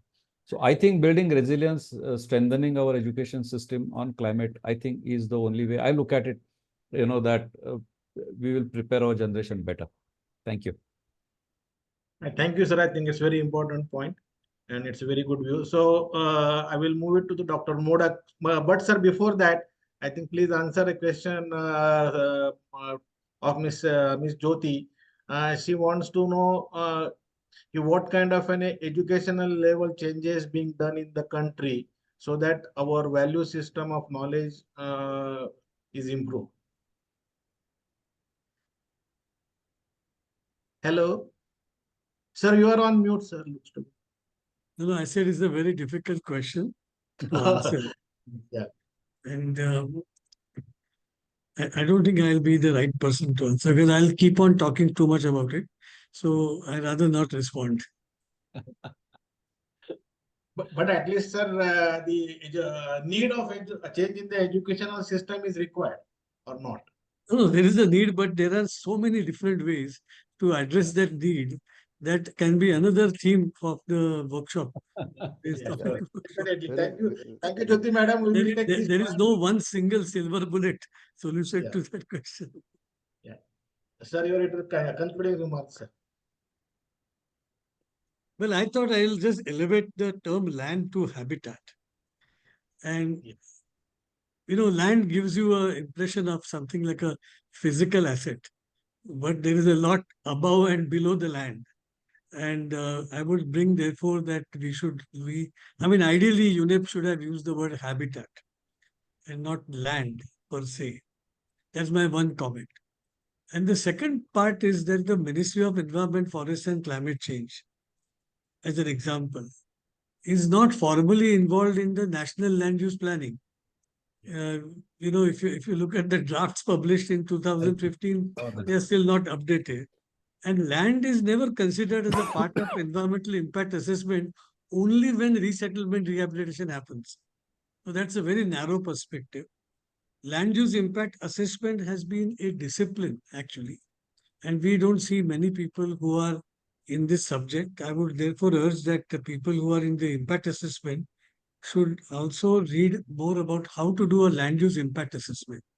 For example, having a new airport in Bombay is altering so much of a land use around, uh, whether regulated or not regulated, coming from market forces, that there is going to be such a huge impact on the surrounding, not just surrounding, but overall, I would call ecosystem. But there's a huge change in the material flow and consumption and waste generation. Now, we never look at such kinds of impacts when we do a typical project level impact assessment. So, if you go through the Navi Mumbai Environmental Impact Assessment report, it is pretty silent when it comes to anticipated land use impacts. So that elevation should happen in the governance, in the EI notification. We should also talk about both the land part and the climate part. So if you look at it, although the ministry's name is Environment, Forest and Climate Change, there is no climate consideration when we give environmental clearances. Absolutely, you will find that it is not really mainstream. You have many countries already who have done that. And therefore, both land and the climate, my concluding remark would be that they have to be seriously brought in, at least when we examine the new development projects, because India is going to go through a huge boom in the infrastructure. And therefore, one has to be pretty anticipatory and not be reactive, and bring in this habitat and the climate elements in the appraisals. I think, thank you very much, sir. I think it's very right point. And what I can say that I think industry has to do voluntarily ahead of, don't have to wait for a legislation and to act for. So they have to do it Yeah, but voluntarily. I will not open talk about industry alone. The government itself has Yeah, to I agree. Yeah, but since we are representing industry here, that's what I'm just saying. No, that's okay. So before going to the Suhas sir, I want to have a concluding remark from Prashant sir. Okay, let me cover the question also, the one which is pending. I think Prasad partly answered that when he said what he said just now as a concluding remark, and I will add on to that. So there are changes which are happening in education systems.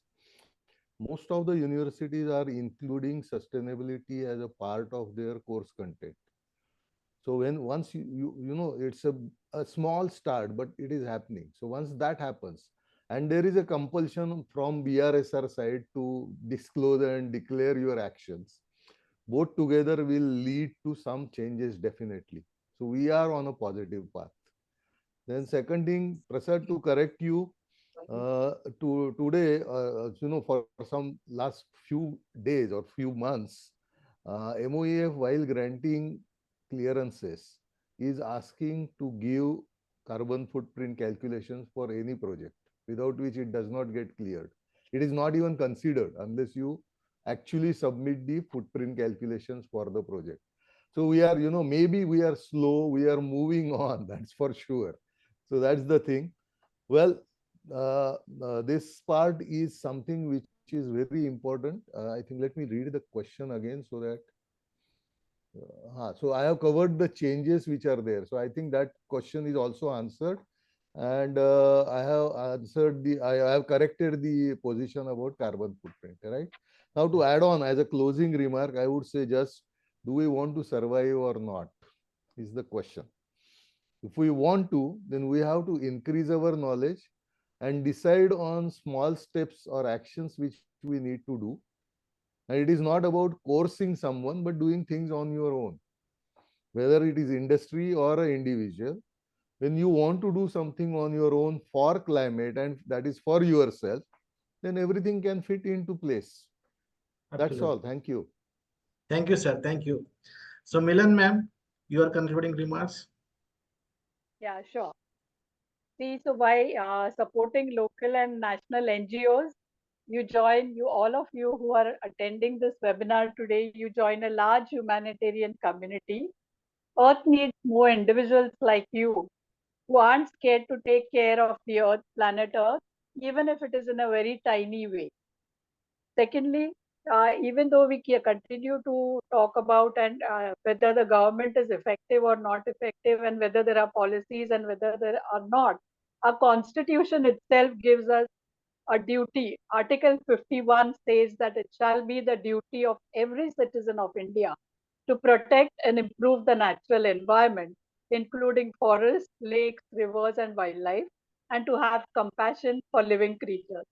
So I think each one of us has a duty to the planet Earth today, and we have to take up that duty and take steps, whatever it takes to do that.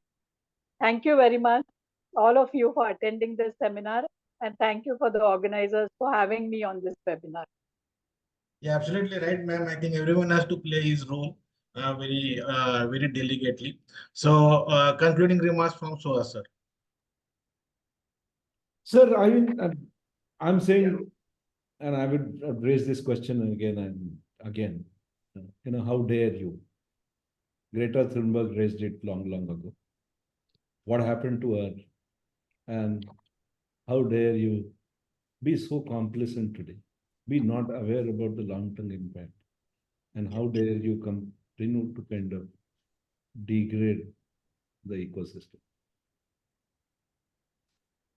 I think building resilience, building trust are all areas where everybody needs to work. But how dare you not work, not show any action, and only talk? I think that's the fundamental. Yeah. So thank you today for planting trees and making every Legacian sweat out there on a hilltop and hill slope in Pune and making everybody plant trees. Thank you for that action. Thank you. Thank you to all panelists. And I will now hand over to Sri Hari for having a concluding remark. Yeah, close. Yeah, thanking remarks.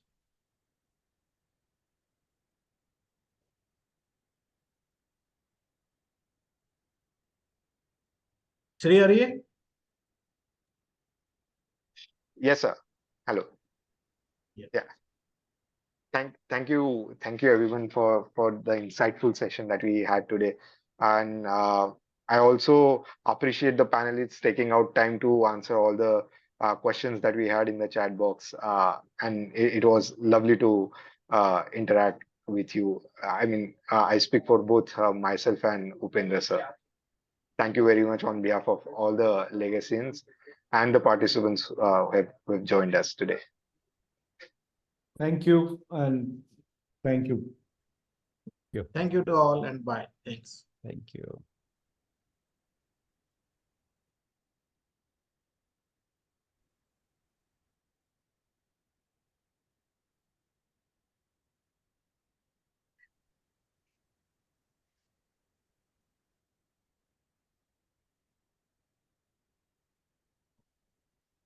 Thank you to Sri Hari. No, sir. I'm calling you, sir. Give me a minute. We'll leave this meeting and I'll call you. Yeah, sure. Okay. Yeah. Thanks.